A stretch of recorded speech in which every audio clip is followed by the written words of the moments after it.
Okay, so let's talk about Sylvia Plath. When you hear her name, it immediately brings up these two powerful competing ideas, right? On one hand, you have this incredible, undeniable genius, and on the other, this profound sense of tragedy. And that's the paradox we're going to dig into. How is it that the very act that ended her life was also the thing that seemed to ignite a literary legacy that honestly is still burning just as intensely today? To really get our heads around this, we're actually going to start at the end of her story. Because in a strange way, that's where her legend truly begins. So, picture this. We're in London. It's the middle of one of the coldest, most brutal winters on record. And inside a chilly flat, a private tragedy is about to become a major public literary event.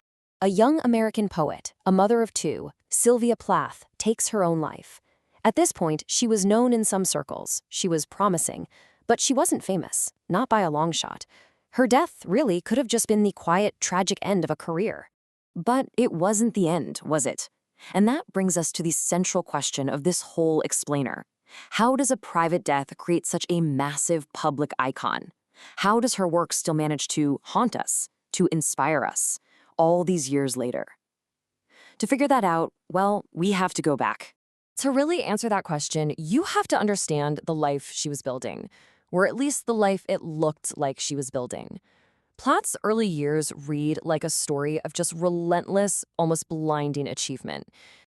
I mean, just look at this timeline. It's wow. She got her first poem published when she was just 8 years old.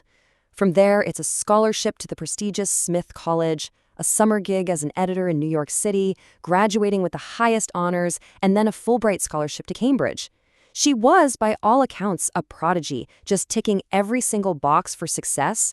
But, and this is the absolute key, what was happening on the inside was a completely different story. This passage from her novel, The Bell Jar, just illustrates that disconnect so perfectly. On the outside, she has all these amazing options, all these wonderful futures beckoning, but on the inside, she feels this profound paralysis, this sense of being starved by choice. It's this exact feeling that ultimately led to her first suicide attempt back in 1953. So after a period of recovery, she graduates and makes her way to England on that Fulbright scholarship. And it's there that she meets the man who would really come to define the rest of her life, the English poet Ted Hughes. You know, their meeting was just electric. They were like these two powerful, creative forces colliding. And you can see how different they were. She was so academic and methodical, while he was more primal and instinctive. But those differences were also what made them so complementary. It was a marriage of minds, not just of hearts.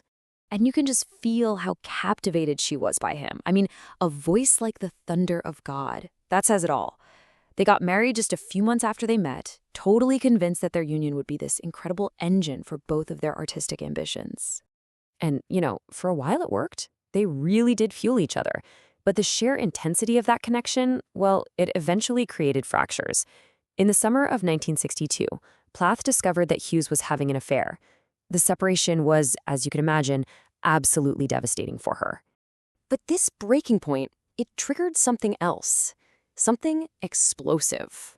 An almost unheard of burst of pure creative energy.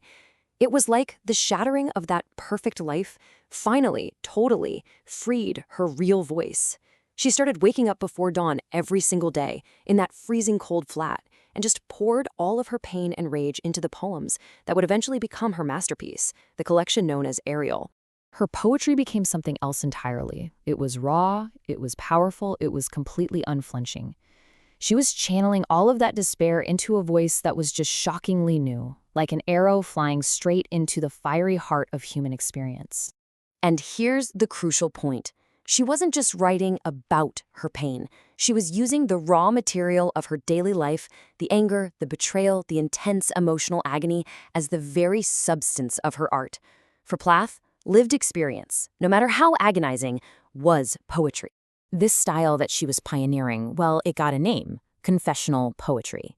You have to remember, before this, poetry was often a very formal, kind of buttoned-up art form. It kept the reader at a distance. What Plath did was just demolish that wall between a poet's private life and their public work, and in doing so, she literally changed the entire literary landscape. Tragically, Plath died before Ariel ever saw the light of day.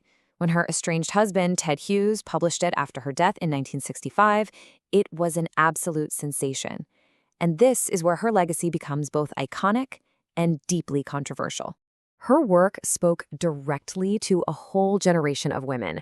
They saw their own unspoken feelings, their rage, their grief, their genius, charted with this uncompromising honesty in her poems. She was giving voice to things that had been kept silent for way too long. But Hughes's role as the gatekeeper of her work has been fiercely debated for decades now. He made some hugely controversial decisions, destroying her last journal, reordering the poems in Ariel to tell a different story than she may have intended. It's a debate that accuses him of trying to control her narrative even after her death, and it adds this whole other complex layer to her story. And that really leaves us right back at the heart of her paradox. Plath's life and work are so intertwined, you can't separate them. And they force us to ask this really fundamental question about the relationship between pain and creativity. It's a question her brilliant, tragic, and absolutely unforgettable legacy demands that we keep on exploring.